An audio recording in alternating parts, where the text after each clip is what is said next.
ఇప్పుడు గౌరవనీయులు మాజీ పార్లమెంట్ సభ్యులు అనంత వెంకటరామరెడ్డి గారిని మాట్లాడవలసిందిగా కోరుతున్నాను.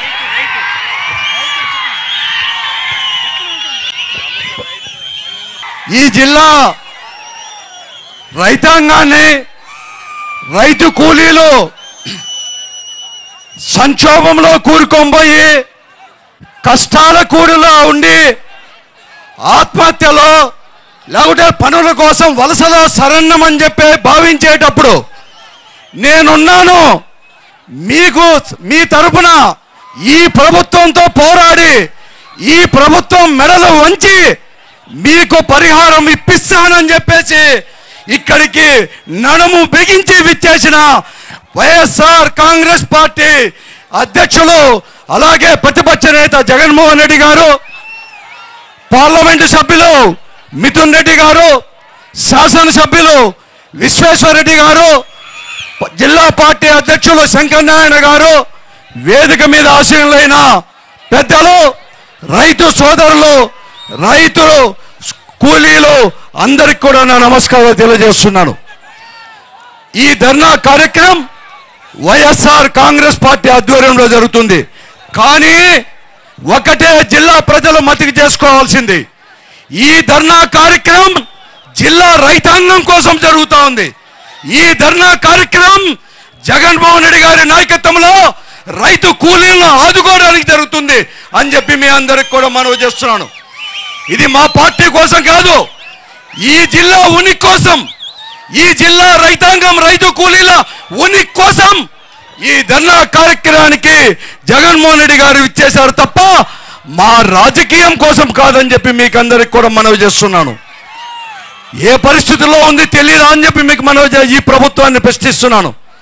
ఎందుకంటే ఈ జిల్లా పట్ల భగవంతుని ప్రేమ లేదు, భగవంతుని కరుణ లేదు. కడకు మనం ఓట్లేసి గెలిపించి ముఖ్యమంత్రిగా చేసిన చంద్రబాబు నాయుడు గారికి కూడా పగబట్టాడు. మన జిల్లా పైన పగబెట్టి ఈ జిల్లా రైతాంగాన్ని రైతు కూలీని కూడా వెంటాడి వేధిస్తానే ఉన్నాడు. కానీ ఎక్కడ కానీ ఆదుకునే ప్రయత్నం మాత్రం చేయలేదు. ఈ జిల్లా ఈ పెద్ద మనిషి అంటాడు, ఈ జిల్లాలో 60 రోజులు వర్షం రాకపోతే జిల్లా రైతాంగం కూడా మరొక కూడా ఈ ప్రకృతి దగా కూడా బానిసల దగా కోరిపోయి 3,000 కోట్ల రూపాయలు ఒక వేరుశెనగలోనే పెట్టుబడి ఈ ఒక్క సంవత్సరం పెడితే అదంతా కూడా బూడిదలో పోసిన పన్నీరు మాదిరి అవుతుంది. తెలిసినా కూడా వర్షం వచ్చినా కూడా ఒక్క మూట కూడా పండదని తెలిసినా కూడా నటించడానికి రేణిగలను ఇతనే వాస్కోడి మాదిరి భారతదేశాన్ని కనుక్కున్నట్లుగా ఈ జిల్లాకు రేణిగలదని సిద్ధాంతాన్ని తీసుకొచ్చేసి ప్రయోగాలు చేశానని చెప్పేసి 4 రోజులనే పంటనంతా కూడా కాపాడాడని చెప్పేసి ముఖ్యమంత్రి గారు అంటుంటే ఈ జిల్లాకు రావాల్సిన ఇన్పుట్ సబ్సిడీని ఈ ప్రభుత్వానికి నేను కాపాడానని చెప్పేసి వ్యవసాయ శాఖ మంత్రులు కూడా అంటుంటే ఈ జిల్లా రైతాంగాన్ని దగా చేస్తుంటే ఊరికే ఉండాలా, ప్రేక్షక పాత్ర వహించాలని చెప్పి నేను ఈ ప్రభుత్వాన్ని ప్రశ్నిస్తున్నాను. దాన్ని ప్రశ్నిస్తే ఈ వైఎస్ఆర్ కాంగ్రెస్ పార్టీ ఉనికి కోసం ఈ ధర్నా కార్యక్రమం చేస్తారంటని చెప్పి ఒక శాసన మండలి సభ్యుడు కేశవ్ గారు అంటారు. అయ్యా కేశవ్ గారు, ఈ ధర్నా ఏదో మా ఉనికి కోసం కాదు, మీరు రాజకీయ ఉనికి కోసం మీ పబ్బము మీ ఆదాయాలు చేసుకోవడానికి చంద్రబాబు నాయుడు గారు మీ తాపత్రయమే. కానీ మా జగన్మోహన్ రెడ్డి గారి యొక్క తాపత్రయం, మా వైఎస్ఆర్ కాంగ్రెస్ పార్టీ తాపత్రయం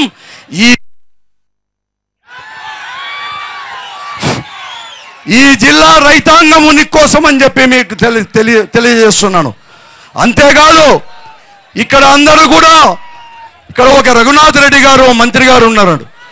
అతను ఎప్పుడు కానీ ఏదో ఈ జిల్లాను కాపాడుతాడనుకుంటే అతని మంత్రి పదవి అడ్డం పెట్టుకొని అతను ముఖ్యమంత్రిగా చంద్రబాబు నాయుడు గారు అతనికి మంత్రి పదవి ఎందుకు ఇచ్చాడో నాకు ఇప్పుడు అర్థమవుతా ఉంది. అతనికి కేవలము వైఎస్ఆర్ కాంగ్రెస్ పార్టీని జగన్మోహన్ రెడ్డి గారిని వ్యక్తిగతంగా విమర్శించడానికి మాత్రమే అతనికి ఐటీ శాఖ మాత్రం మంత్రి మాత్రం ఇచ్చారు. ఆ పని మాత్రమే అతను చేస్తాడు. ఇంకో పని ఏం చేస్తాడంటే అడ్వర్టైజ్మెంట్లో అతనికి ఉన్న ఇన్స్టిట్యూషన్స్ చాలక ఇంకా ఒక మెడికల్ కాలేజ్ కావాలనో, ఇంకొక అగ్రికల్చర్ కాలేజ్ కావాలనో, లేకుంటే అతని యొక్క కాలేజీలో చేర్పించుకోవడానికి ఐటీ శాఖను అడ్డం పెట్టుకొని నా కాలేజీలో చేరండి, ఫీజులు కట్టండి, మీ అందరికి కూడా ఐటీ శాఖ ద్వారా ఉద్యోగాలు ఇప్పిస్తా అని చెప్పడానికే ఆ మంత్రి పదవి, కానీ ఈ జిల్లా రైతాంగాన్ని రక్షించడానికి మాత్రం కాదు. ఇంకో ఆమె పరిటాల సునీత గారు మంత్రులు ఉన్నారు. ఈమెకి చిలక పలకలు మాత్రమే పలికేది తెలుసు. అంతా చంద్రబాబు నాయుడు అందరినీ చేసినట్టుగా మాట్లాడుతుంది. అమ్మా తల్లి, నువ్వు రాజకీయాలకు రాకమునిపే రాజశేఖర రెడ్డి గారు ముఖ్యమంత్రిగా ఉన్నప్పుడు ఈ చంద్రబాబు నాయుడు గారు 2 తూర్లు 40 టీఎంసీలు కోతురి, 5 టీఎంసీలు కోతురి పునాది రాయేసి దానికి మాత్రమే పరిమితమైతే, మళ్ళా 2005లో ఫిబ్రవరి 29వ తేదీ మరొక మారు కూడా పునాది రాయేసి రాజశేఖర్ గారు ఉన్నంతలోనే కూడా మొదటి దశను దాదాపుగా పూర్తి చేస్తే, ఆ తర్వాత వచ్చిన ముఖ్యమంత్రులు కానీ ప్రభుత్వాలు కానీ మేము ప్రజాప్రతినిధులు ఉన్నప్పుడు మొదటి దశను పూర్తి చేసి 2012లోనే నీళ్లు తీసుకొస్తే ఇప్పటికి 5 సంవత్సరాల నుంచి నీళ్లు వస్తున్నాయి. వీళ్ళేదో ఇప్పుడే తీసుకొచ్చినట్లుగా వీళ్ళందరూ కూడా మాట్లాడుతూనే ఉన్నారు. ఈ జిల్లాలో ప్రజాప్రతినిధులందరూ కూడా వారి యొక్క ఆదాయాలకు మాత్రమే పోరాడుతున్నారు తప్ప ఇక్కడ ఎక్కడ లేదు. ఎంత అన్యాయం చేస్తున్నారంటే ఇన్సూరెన్స్ అనేది కూడా ఉంది. ఈ ఇన్సూరెన్స్ రాజశేఖర్ గారు ముఖ్యమంత్రిగా ఉన్నప్పుడు గట్టిగా కూడా కేంద్ర ప్రభుత్వంతో కొట్లాడి ఈ అనంతపురం జిల్లాను భారతదేశంలో 5 జిల్లాలకు మాత్రమే ఇన్సూరెన్స్ అనేది కూడా ప్రవేశపెడితే ఆ 5 జిల్లాలో అనంతపురం జిల్లా వచ్చేటట్టు చేశాడు ఆ రోజు ఉన్న ముఖ్యమంత్రి డాక్టర్ వైఎస్ రాజశేఖర్ గారు. అందుకోసమే ప్రతి సంవత్సరం కూడా మన సంవత్సరంలో ఇన్సూరెన్స్ ఇన్పుట్ సబ్సిడీలో 800 కోట్లు, 600 కోట్లు, 700 కోట్ల రూపాయలు కూడా వచ్చింది. కానీ చంద్రబాబు నాయుడు గారు ముఖ్యమంత్రి అయిన తర్వాత ఇతర ముఖ్యమంత్రి కాకముందు 2013లో ఈ జిల్లాకు 540 కోట్ల రూపాయలు ఇన్పుట్ సబ్సిడీ ఇస్తామని చెప్పేసి మళ్ళా కూడా మేము ఇవ్వము, గత ప్రభుత్వం ఇచ్చామని చెప్పి కూడా చెప్పారు.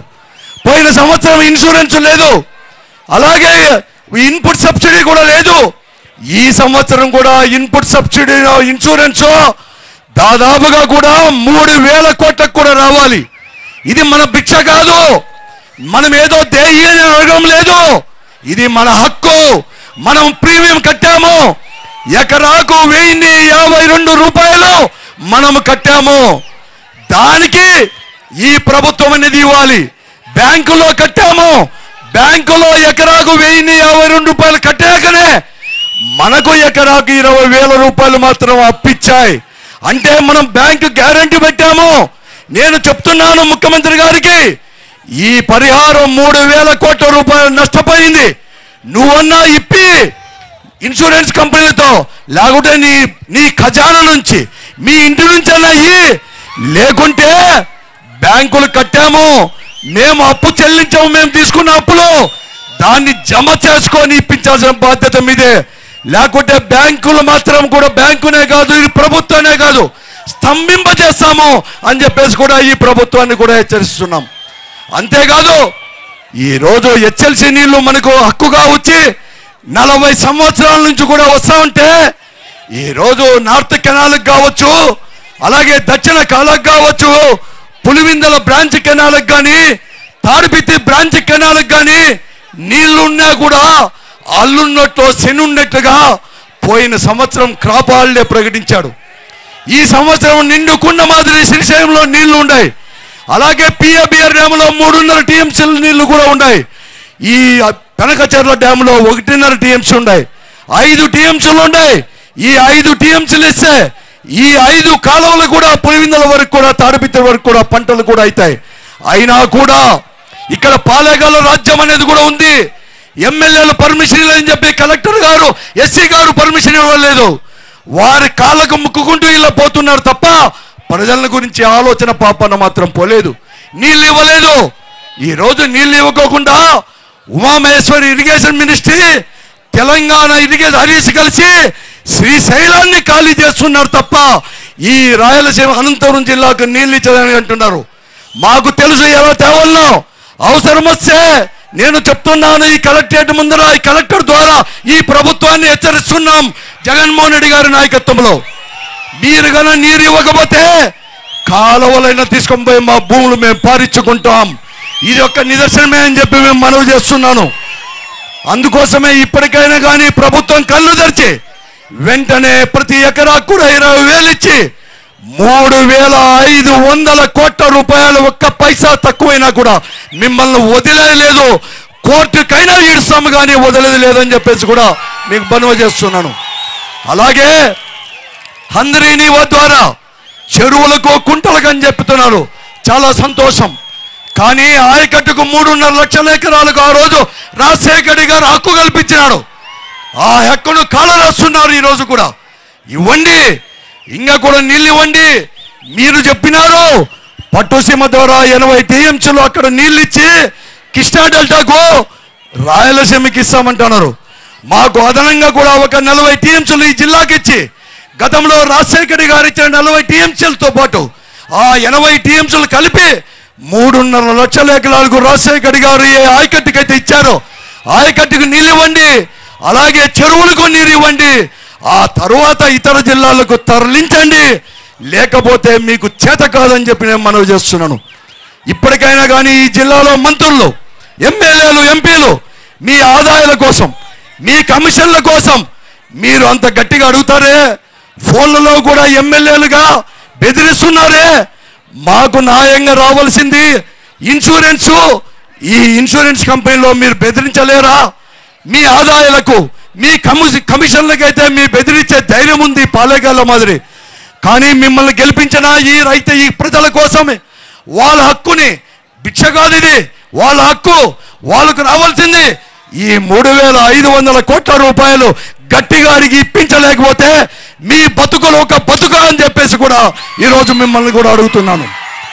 ఇప్పటికైనా కళ్ళు తెరిచి ఇప్పటికి బుద్ధి తెచ్చుకొని వెంటనే ఇన్సూరెన్స్ మొత్తాన్ని కూడా పూర్తిగా నష్టపరిహారం ఎకరాకి 20,000 ఇవ్వాలని చెప్పేసి అన్ని కోరుతూ, అలాగే వెంటనే హెచ్ఎల్సీ కూడా నీరు కూడా ఇవ్వాలని చెప్పేసి కూడా కోరుకుంటూ, జగన్మోహన్ రెడ్డి గారు తప్పకుండా కూడా ఇది సాధించేంత వరకు నిద్రపోడు. ఎందుకంటే వారి తండ్రి గారి వల్లే ఈరోజు హంద్రీనీవాకు నీళ్లు కూడా వస్తున్నాయి. ఆయన యొక్క స్ఫూర్తితోనే ఈరోజు చేశాం. తెలుగుదేశం వాళ్ళు మాత్రం చేసింది కాదని చెప్పి మీకు మనవి చేస్తూ అన్ని రకాలుగా కూడా ఉంటాం. ఎవరు ఆత్మస్థైర్యం పోగొట్టుకోవద్దండి, పోరాటమే మన బాటగా అని చెప్పేసి కూడా పోరాటం చేయడానికి జగన్మోహన్ నాయకత్వంలో సిద్ధంగా ఉండాలని చెప్పేసి కూడా కోరుకుంటూ సెలవు తీసుకుంటున్నాం.